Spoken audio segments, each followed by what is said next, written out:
لا إله إلا الله محمد رسول الله عليه صلاة الله وآله والأحد.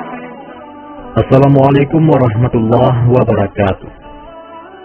Kisah perang Khaybar ini dirangkum dari kitab sirah Nabi yang terkenal, yaitu Ar-Rahiqul Maktum karya Syekh Syafir Rahman Al-Mubarakfuri. Dan inilah latar belakang terjadinya perang Khaybar. Di masa Rasulullah SAW, Khaybar adalah sebuah kota besar yang memiliki benteng dan kebun-kebun sejauh 60 hingga 80 mil dari Madinah, tepatnya ke arah utara. Dalam sejarah Nabi, Khaybar merupakan kandang konspirasi dan pengkhianatan. Di sana pusat pangkalan militer, sumber permusuhan dan pemicu peperangan.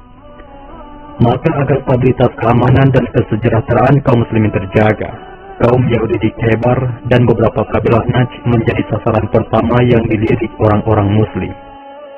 Dengan demikian, orang-orang muslim dapat berkonsentrasi untuk menyebarkan risalah Allah. Faktor utama yang melatar belakangi terjadinya perang Khaybar adalah karena pengkhianatan yang dilakukan oleh kaum Yahudi, yang mana penduduk Khaybar saat itu menghimpun pasukan untuk memerangi kaum muslimin dan sekaligus mendorong Bani Quraidah agar melanggar perjanjian dan berkhianat. Bahkan mereka juga pernah mempersiapkan diri untuk berperang melawan kaum muslimin, menyusun rencana untuk membunuh Rasulullah SAW. Sehingga situasi seperti ini selalu membuat orang-orang muslim merasa terancam akan bahaya. Itulah beberapa latar belakang terjadinya perang Khaybar. Dan inilah perjalanan Rasulullah dan para sahabat ketika menaklukkan Khaybar. Dikisahkan, Nabi Muhammad SAW dan pasukan kaum muslimin berangkat ke Khaybar pada bulan Muharram, atau lebih tepatnya di saat pulang dari Hudaybiyah. Menurut para mufassir, Khaybar merupakan janji yang pernah disampaikan Allah dalam firman-Nya. Allah menjanjikan kepadamu harta rampasan perang yang banyak yang dapat kamu ambil. Maka Dia segerakan harta rampasan perang ini untukmu, dan Dia menahan tangan manusia dari membinasakanmu, agar kamu mensyukurinya, dan agar menjadi bukti bagi orang-orang mukmin, dan agar Dia menunjukkan kamu ke jalan yang lurus. Quran Surat Al-Fat ayat 20. Maksud dari janji ini adalah perjanjian Hudaybiyah, adapun harta rampasan itu adalah Khaybar. Ketika Rasulullah hendak keluar ke Khaybar, beliau mengumumkan bahwa yang boleh bergabung hanya orang-orang yang suka berjihad. Hingga akhirnya yang bergabung bersama Nabi hanya orang-orang yang pemberani, dengan jumlah pasukan sebanyak 1.400 orang. Saat itu, yang diangkat sebagai wakil Rasulullah di Madinah adalah Sibah bin Urfutah Al-Ghifari. Sekedar pengetahuan, bertepatan dengan waktu itu, Abu Hurairah datang ke Madinah untuk masuk Islam. Dia bertemu Sibah yang sedang sholat subuh. Seusai sholat, Sibah memberi bekal perjalanan, lalu Abu Hurairah menemui Rasulullah SAW, lalu memberitahukan keislamannya kepada Nabi dan para sahabat. Setelah masuk Islam, Nabi menyuruhnya bergabung bersama mereka. Sejak itu sudah ada orang-orang munafik yang tinggal bersama kaum muslimin. Dari mereka banyak yang berbuat untuk kepentingan orang-orang Yahudi dan membantu orang-orang Yahudi. Gembong pemimpin orang munafikin adalah Abdullah bin Ubay. Abdullah bin Ubay mengirim utusan kepada Yahudi Khaybar dan menyampaikan pesan, Muhammad hendak mendatangi kalian, maka bersiaplah dan kalian tidak perlu takut terhadapnya. Karena jumlah dan kekuatan kalian lebih banyak, kaum Muhammad hanya sedikit dan hanya membawa persenjataan yang minim. Begitulah kelicikan orang-orang munafik yang selalu menghancurkan Islam dari dalam. Ketika penduduk Khaybar mengetahui kabar ini, mereka langsung mengutus Kinanah bin Huqaib dan Hawbah bin Qais untuk pergi ke Ghatafan, lalu meminta bantuan kepada mereka. Sebab Ghatafan merupakan sekutu Yahudi dan sepakat untuk memusuhi orang-orang Muslim. Jika dapat mengalahkan orang-orang Muslim, Ghatafan meminta syarat untuk diberi separuh hasil kurma Khaybar. Dalam perjalanan ke Khaybar, Rasulullah SAW mengambil jalan Gunung Aswad. Setelah melewati As-Sahabah, beliau bermalam di suatu lembah yang disebut Ar-Raji, kemudian melanjutkan perjalanan ke Ghatafan. Dari tempat ini ke Ghatafan harus menempuh perjalanan selama sehari semalam. Di lain sisi, orang-orang Ghatafan sudah mengadakan persiapan secara matang dan berangkat ke Khaybar untuk mengelurkan bantuan kepada orang-orang Yahudi. Namun, tak seberapa jauh mereka berjalan, tiba-tiba mendengar suara gaduh dan hiruk-pikuk dari arah belakang. Akhirnya orang-orang Ghatafan mengira bahwa orang-orang Muslim akan menyerbu keluarga dan harta benda yang mereka tinggalkan di Ghatafan. Akhirnya mereka pun kembali lagi dan membatalkan niat untuk membantu orang-orang Yahudi. Karena khawatir, suatu saat orang-orang Muslim justru menyerbu keluarga dan harta benda yang mereka tinggalkan. Mereka lebih memilih tidak ikut campur dengan urusan Nabi dan orang-orang Yahudi Khaybar. Kemudian Rasulullah SAW menunjuk 2 orang petunjuk jalan yang ikut serta dalam rombongan pasukan. Salah seorang di antara keduanya bernama Usail. Mereka berdua menunjukkan jalan yang lebih tepat untuk memasuki Khaybar dari arah utara, tepatnya dari jalur Syam. Dengan begitu, pasukan muslimin bisa menghadang kemungkinan orang-orang Yahudi akan melarikan diri ke arah Syam atau Ghatafan. Aku akan menunjukkan jalan kepada engkau, wahai Rasulullah, kata petunjuk jalan itu. Pada malam hari sebelum terjadinya peperangan, orang-orang muslim berada di suatu tempat tak jauh dari Khaybar. Di saat yang bersamaan, orang-orang Yahudi belum menyadari kedatangan kaum muslimin. Seperti biasanya, jika Rasulullah hendak menyerang suatu kaum pada malam hari, beliau tidak mendekati mereka kecuali setelah pagi harinya. Setelah waktu subuh tiba, baginda Nabi segera mendirikan sholat subuh. Penduduk Khaybar keluar dari rumah mereka sambil membawa sukop dan keranjang seperti biasanya menuju kebun. Saat melihat pasukan muslimin, mereka berteriak, "Itu Muhammad, demi Tuhan Muhammad dan pasukannya." Kemudian mereka kembali lagi ke kota dengan berlarian. Nabi berseru, "Allahu Akbar, Allahu Akbar, Allahu Akbar." Runtuhlah Khaybar. Jika kita tiba di pelataran suatu kaum, maka aman berulah bagi orang-orang yang mendapatkan peringatan. Nabi memilih suatu tempat untuk dijadikan markas pasukan muslimin. Al-Hubab bin Mundir menemui beliau dan bertanya, "Ya Rasulullah, apakah tempat yang engkau pilih ini merupakan ketetapan yang diturunkan Allah, ataukah ini hanya sekadar pendapat dalam siasat perang?" "Ini adalah pendapat saya," jawab beliau sallallahu alaihi wasallam. "Wahai Rasulullah, tempat ini terlalu dekat dengan benteng Nathan dan para prajurit Khaybar yang dipusatkan benteng itu. Dengan begitu, mereka bisa mengetahui keadaan kita, sementara kita tidak bisa mengetahui keadaan mereka. Anak panah mereka juga bisa ke tempat kita ini, sementara anak panah kita tidak bisa mencapai ke tempat mereka. Kita tidak bisa aman dari sergapan mereka sewaktu-waktu. Di sini banyak terdapat pohon-pohon kurma, tempatnya rendah, dan tanahnya kurang baik. Andai saja engkau berkenan memerintahkan pindah ke suatu tempat yang tidak seperti ini, maka kita ambil sebagai markas," seru Al-Hubab bin Mundir. "Engkau telah memberikan pendapat yang jitu," sabda Rasulullah SAW pada Al-Hubab. Setelah itu, Rasulullah pun memerintahkan untuk pindah ke tempat lain. Setelah tiba di suatu tempat yang tak jauh dari Khaybar, Rasulullah berseru, "Berhenti." Setelah pasukan berhenti, Rasulullah bersabda, "Ya Allah, sesungguhnya kami mohon kepadamu kebaikan dusun ini, kebaikan penduduknya, kebaikan apapun yang ada di dalamnya. Kami berlindung kepadamu dari kejahatan dusun ini, kejahatan penduduknya, dan kejahatan apapun yang ada di dalamnya. Majulah dengan nama Allah." Pada malam menjelang penyerbuan benteng, Rasulullah bersabda, "Besok aku benar-benar akan menyerahkan panji ataupun bendera kepada seseorang yang mencintai Allah dan Rasulnya, juga dicintai Allah dan Rasulnya." Esok harinya orang-orang mengerumuni Rasulullah SAW dan berharap masing-masing agar diserahi bendera tersebut. Beliau bertanya, "Mana Ali bin Abi Thalib?" "Wahai Rasulullah, kedua matanya sakit," jawab para sahabat radhiyallahu anhum. "Suruh dia kemari." Maka Ali bin Abi Thalib radhiyallahu an dibawa menghadap Rasulullah. Lalu Rasulullah mengusap mata Sayyidina Ali dengan tangannya yang mulia, kemudian berdoa. Dan seketika itu juga mata Sayyidina Ali sembuh, seakan-akan dia sama sekali tidak pernah merasakan sakit mata. Setelah itu, Rasulullah menyerahkan bendera kepadanya. Ali bin Abi Thalib berkata, "Ya Rasulullah, aku akan memerangi mereka hingga mereka sama seperti kita. Janganlah terburu-buru, turunlah di pelataran mereka, Kemudian suruhlah mereka untuk masuk Islam. Beritahukan kepada mereka apa-apa yang harus dilakukan dari hak Allah. Demi Allah, lebih baik Allah memberikan petunjuk kepada seseorang melalui dirimu daripada engkau memiliki keledai yang paling elok. Khaybar dibagi menjadi dua paruh.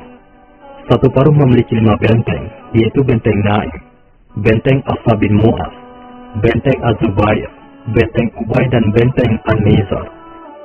3 benteng yang pertama terletak di wilayah Natan, sedangkan 2 benteng yang terakhir berada di wilayah Aisyaik. Sedangkan paruh yang kedua disebut Al-Qatibah, yang memiliki 3 benteng, yaitu benteng Al-Qamus, yakni milik Bani Abul Huqaib dari Bani Nadir. Kemudian benteng Al-Wati dan benteng Al-Sawali. Sebenarnya di Khaybar masih ada beberapa benteng selain 8 benteng tersebut. Namun benteng-benteng itu relatif lebih kecil, tidak sebesar dan tak sekuat ke-8 benteng-benteng tersebut. Pertempuran yang seru meletus di sekitar benteng-benteng paruh yang pertama. Sekalipun benteng-benteng di paruh kedua lebih besar dan lebih banyak jumlah prajuritnya, namun mereka justru menyerah begitu saja tanpa ada pertempuran. Selanjutnya adalah kisah penaklukan benteng paruh pertama di Khaybar. Benteng pertama yang diserbu orang-orang Muslim adalah benteng Naim, dan sekaligus merupakan garis pertahanan yang pertama bagi orang-orang Yahudi karena tempatnya lebih strategis. Benteng ini ditempati para tokoh dan pahlawan Yahudi yang jumlahnya sekitar 1.000 orang. Terjadi pertempuran yang seru di sekitar benteng Naim. Di sini banyak pahlawan Yahudi yang terbunuh. Karena itulah pertahanan mereka pun semakin mengendor dan tak sanggup lagi menghadang serangan orang-orang Muslim. Orang-orang Muslim harus menghadapi perlawanan dan pertahanan yang cukup kuat. Hanya saja, lama-kelamaan orang-orang Yahudi merasa putus asa menghadapi orang-orang Muslim, karena benteng ini dapat direbut. Akhirnya orang-orang Yahudi pun menyelinap ke benteng lain, yaitu benteng As-Sa'an bin Mu'az. Benteng Naim telah ditaklukkan. Orang-orang Muslim kembali melancarkan serangan di bawah komando Al-Hubab bin Al-Munzir Al-Ansari. Mereka mengepung benteng As-Sa'an bin Mu'az selama 3 hari. Pada hari yang ketiga, Rasulullah mengucapkan doa khusus untuk dapat menaklukkan benteng tersebut. Orang-orang Muslim bangkit melakukan penyerbuan, dan Allah menundukkan benteng As-Sa'an bin Mu'az. Sementara di Khaybar, tidak ada benteng yang lebih banyak makanannya dan lebih gemuk ternak-ternaknya selain dari benteng ini. Setelah Nabi memanjatkan doa dan memerintahkan untuk menyerbu benteng tersebut, maka Bani Aslamlah yang berada di barisan terdepan. Maka akhirnya terjadi pertempuran yang sengit di depan benteng. Sebelum matahari tenggelam, benteng sudah bisa direbut dan ditaklukkan. Di dalam benteng ini, orang-orang Muslim mendapatkan beberapa manjani dan dabbabah, yakni alat perang untuk menembak. Karena kelelahan dan kelaparan, maka beberapa prajurit Muslimin yang ada di benteng tersebut langsung menyembelih keledai dan memanggangnya di atas sapi. Saat Rasulullah mengetahui hal itu, beliau melarang memakan daging keledai yang sudah membusuk. Selanjutnya, setelah 2 benteng terkuat tersebut ditaklukkan, orang-orang Yahudi yang berada di setiap benteng di wilayah Natan berpindah ke benteng Az-Zubair, sebuah benteng yang kokoh, terletak di sebuah puncak bukit yang tidak bisa dicapai kuda atau pejalan kaki, karena perjalanan ke sana cukup terjal dan sulit. Rasulullah memerintahkan untuk mengepung benteng tersebut. Pengepungan berjalan selama 3 hari. Tiba-tiba ada seorang Yahudi menemui Rasulullah seraya berkata, "Wahai Abdul Qasim, sekalipun kau berada di sini selama sebulan, mereka tak akan ambil pusing. Sebab mereka mempunyai mata air dan cadangan minuman di bawah tanah. Mereka bisa pergi ke sana pada malam hari dan mengambil minum dari sana, lalu kembali lagi ke benteng untuk bertahan di sana. Jika engkau hendak memotong jalan mereka ke mata air, tentu mereka akan keluar untuk berhadapan denganmu." Maka Rasulullah SAW memutuskan untuk menghadang jalan ke mata air ini. Karena itulah orang-orang Yahudi keluar dan bertempur hebat untuk mempertahankan mata air. Dalam pertempuran ini, ada pasukan Muslim yang menjadi korban. Tak lama kemudian, atas izin Allah Subhanahu wa Ta'ala, Rasulullah SAW dapat menaklukkan benteng ini. Ketika benteng Az-Zubair dapat direbut dan ditaklukkan, orang-orang Yahudi berpindah ke benteng Ubay dan bertahan di sana. Rasulullah memerintahkan orang-orang Muslim untuk mengepungnya. Satu persatu para pahlawan Yahudi menantang adu tanding yang semuanya dapat dibinasakan orang-orang Muslim yang meladeninya.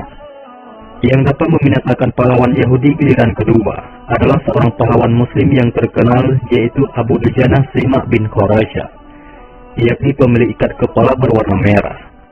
Akhirnya terjadi pertempuran yang seru di dalam benteng untuk beberapa saat yang membuat orang-orang Yahudi keluar dari benteng Ubay dan berpindah ke benteng terakhir dari paruh pertama, yaitu An-Nizar. An-Nizar adalah benteng terakhir pada paruh pertama di Khaybar. Benteng ini merupakan benteng yang paling kokoh dalam paruh pertama. Orang-orang Yahudi sudah merasa yakin bahwa orang-orang Muslim tidak akan sanggup menyelinap ke dalam benteng ini, sekalipun mereka mengerahkan segala kemampuannya. Oleh karena itu, para wanita dan anak-anak ditempatkan dalam benteng An-Nizar ini setelah benteng-benteng yang lain tidak dapat dipertahankan. Orang-orang Muslim memutuskan untuk mengepung secara ketat. Mereka melakukan tekanan sedemikian rupa dengan keras, mengingat benteng ini terletak di atas sebuah bukit yang cukup tinggi, sehingga tidak ada jalan yang bisa ditempuh untuk menyelinap ke benteng An-Nizar. Sementara itu, orang-orang Yahudi tentu tidak akan berani keluar dari benteng untuk berhadapan langsung dengan kekuatan orang-orang Muslim. Meskipun begitu, orang-orang Yahudi tetap melancarkan serangan ke arah orang-orang Muslim dengan melepaskan anak-anak panah dan melontarkan peluru batu. Karena dirasa benteng An-Nizar ini terlalu kuat bagi kekuatan orang-orang Muslim, maka Rasulullah memerintahkan untuk memasang manjani. Pasukan Muslimin mulai melancarkan peluru-peluru batu sehingga bisa merusak sebagian dinding benteng An-Nizar. Dari dinding yang sudah jebol inilah orang-orang Muslim masuk ke dalamnya. Maka terjadilah pertempuran yang seru di dalam benteng An-Nizar. Orang-orang Yahudi mengalami kekalahan secara telak karena mereka sudah tidak memiliki jalan untuk menyelinap dari benteng ini, seperti yang mereka lakukan ketika masih bertahan di benteng-benteng lain sebelumnya. Sebab itulah sebisa mungkin mereka melarikan diri bagi yang bisa melarikan diri, dan meninggalkan para wanita dan anak-anak menjadi tawanan orang-orang Muslim. Dengan ditaklukkannya benteng yang kokoh ini, maka selesai sudah penaklukan seluruh benteng Khaybar dalam paruh pertama yang berada di wilayah Napan dan Tasyaiq. Sebenarnya masih ada benteng-benteng lain yang lebih kecil, tetapi dengan takluknya benteng An-Nizar ini, benteng-benteng lain yang kecil langsung ditinggalkan begitu saja. Setelah itu, mereka melarikan diri ke benteng paruh kedua di Khaybar. Seperti yang sudah kita bahas di awal video tadi, benteng paruh kedua ini berada di wilayah Al-Qatibah yang memiliki 3 benteng, yaitu Al-Qamus, Al-Wati, dan As-Salalim. Para pakar sejarah perang saling berbeda pendapat, apakah di 3 benteng ini terjadi pertempuran atau tidak. Namun, apapun dan bagaimanapun yang terjadi, Rasulullah menetapkan untuk melakukan pengepungan secara ketat ketika sampai di wilayah Al-Qatibah. Pengepungan ini berjalan selama 14 hari. Selama itu, orang-orang Yahudi sama sekali tidak keluar dari benteng. Setelah Rasulullah menyiapkan manjani, dan orang-orang Yahudi yakin akan kekalahannya, mereka pun akhirnya menawarkan jalan damai kepada Rasulullah SAW. Setelah semua benteng-benteng Khaybar ditaklukkan oleh Rasulullah dan kaum muslimin, Rasulullah menginginkan agar orang-orang Yahudi pergi dari tanah Khaybar. Tetapi mereka berkata, "Wahai Muhammad, berilah kami kesempatan untuk tetap berada di tanah ini, agar kami bisa mengolah dan menenganinya. Kami lebih berpengalaman daripada kalian." Dan memang Rasulullah maupun para sahabat tidak mempunyai tenaga untuk mengolah tanah-tanah tersebut. Mereka sendiri tak punya banyak kesempatan untuk menenganinya. Karena itulah Rasulullah menyerahkan tanah Khaybar kepada orang-orang Yahudi, dan mereka memperoleh bagian dari hasil tanaman dan panen buahnya. Tergantung kepada Rasulullah, seberapa banyak Rasulullah akan menetapkan bagian bagi mereka. Yang membuat rincian tentang pembagian hasil pengolahan tanah ini adalah Abdullah bin Rawaha. Telah dikatakan bahwa harta rampasan perang Khaybar ini adalah harta yang paling banyak didapatkan oleh kaum muslimin daripada harta rampasan dari perang-perang lainnya. Sehingga ketika Rasulullah kembali ke Madinah, orang-orang Muhajirin menyerahkan apa yang dulu pernah diberikan orang-orang Ansar kepada mereka, berupa pohon dan buah kurma. Sebab mereka kini sedang mempunyai banyak pohon kurma di Khaybar. Adapun dalam riwayat dikatakan bahwa jumlah orang muslim yang mati syahid dalam perang Khaybar sebanyak 23 orang. Sedangkan korban pihak Yahudi sebanyak 73 orang. Wallahu a'lam. Begitulah kisah perang Khaybar yang sengit melawan kaum Yahudi. Kemenangan hanya milik hambanya yang taat kepadanya dan beriman kepadanya. Akhirnya Khaybar telah takluk di bawah rambu-rambu kaum muslimin. Allahumma sholli ala Sayyidina Muhammad wa ala ali Sayyidina Muhammad. Mudah-mudahan ini semua bermanfaat. Assalamualaikum warahmatullahi wabarakatuh.